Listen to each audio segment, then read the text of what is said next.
ఏది అయినా ట్రై చెయ్యి ఆచి చికెన్ మసాలా. ఆచి చికెన్ మసాలా.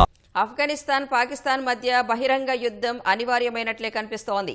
గతేడాది అక్టోబర్ నుంచి పరస్పరం కవ్వింపులకు దిగిన ఇరు దేశాలు గత రాత్రి నుంచి ఈ తెల్లవారుజాము వరకు భీకరంగా తలపడ్డాయి. ఆదివారం కాబూల్పై పాకిస్తాన్ ఎయిర్ ఫోర్స్ చేసిన దాడికి ప్రతీకారంగా తాలిబాన్లు సరిహద్దుల వెంట చేసిన దాడిలో 55 మందికి పైగా పాక్ సైనికులు మృతి చెందినట్లు తెలుస్తోంది. ప్రతీకారంగా ఆఫ్ఘాన్పై పాక్ బాంబుల వర్షం కురిపించగా 100 మందికి పైగా తాలిబాన్లు హతమైనట్లు సమాచారం. పాకిస్తాన్ సైన్యాన్ని ఎదుర్కొనేందుకు తాలిబాన్లు ఆఫ్ఘాన్ ఆత్మాహుతి దళాన్ని సిద్ధం చేసింది. ఆఫ్ఘనిస్తాన్ పాకిస్తాన్ మధ్య కొంతకాలంగా సాగుతున్న ఉద్రిక్తతలు బహిరంగ యుద్ధానికి దారితీశాయి. సరిహద్దు ప్రాంతమైన డ్యూరండ్ లైన్ వెంబడి రెండు దేశాలు భీకరంగా తలపడ్డాయి.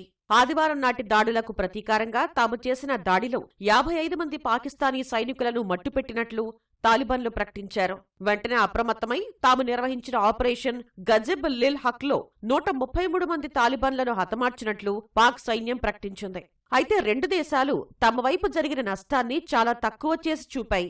ముందు గురువారం అర్ధరాత్రి సరిహద్దులోని పాక్ ఆర్మీ స్థావరాలపై తాలిబాన్ దళాలు విరుచుకుపడ్డాయి. 4 గంటల పాటు కొనసాగించిన ఈ ఆపరేషన్లో 19 పాకిస్తానీ సైనిక పోస్టులు, 2 స్థావరాలను ధ్వంసం చేసినట్లు ఆఫ్ఘాన్ ప్రభుత్వ ప్రతినిధి జబీహుల్లా ముజాహిద్ పేర్కొన్నారు. పాక్ సైనికుల మృతదేహాలతో పాటు సైనికుల్ని బందీలుగా తమ దేశంలోకి తీసుకొచ్చినట్లు ప్రకటించారు.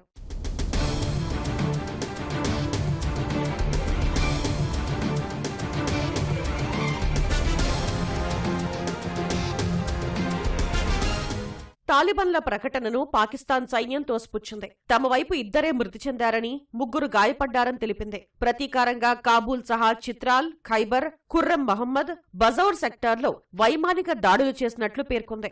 133 మంది తాలిబాన్లను మట్టుపెట్టామని, 200 మందికి గాయాలయ్యాయని పాక్ ప్రధాని అధికార ప్రతినిధి ముషారఫ్ జైదీ తెలిపారు. 27 ఆఫ్ఘాన్ పోస్టుల్ని ధ్వంసం చేసి 9 పోస్టులను స్వాధీనం చేసుకున్నామన్నారు.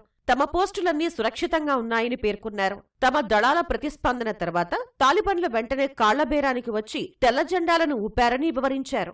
తాలిబాన్ ప్రభుత్వంతో బహిరంగ యుద్ధాన్ని ప్రకటిస్తున్నట్లు పాక్ రక్షణ మంత్రి ఖవాజా ఆసిఫ్ తెలిపారు. తమ సహనం పరిమితి దాటిందని, ఇప్పుడు మిగిలింది బహిరంగ యుద్ధమేనని పేర్కొన్నారు. బాహ్య శక్తుల ప్రతి దురాక్రమణను అణచివేయడానికి పాకిస్తాన్ భద్రతా దళాలు పూర్తిగా సమర్థులని ఆ దేశ ప్రధాని షహబాజ్ షరీఫ్ పేర్కొన్నారు. దేశ రక్షణ విషయంలో ఎలాంటి రాజీ ఉండదన్నారు.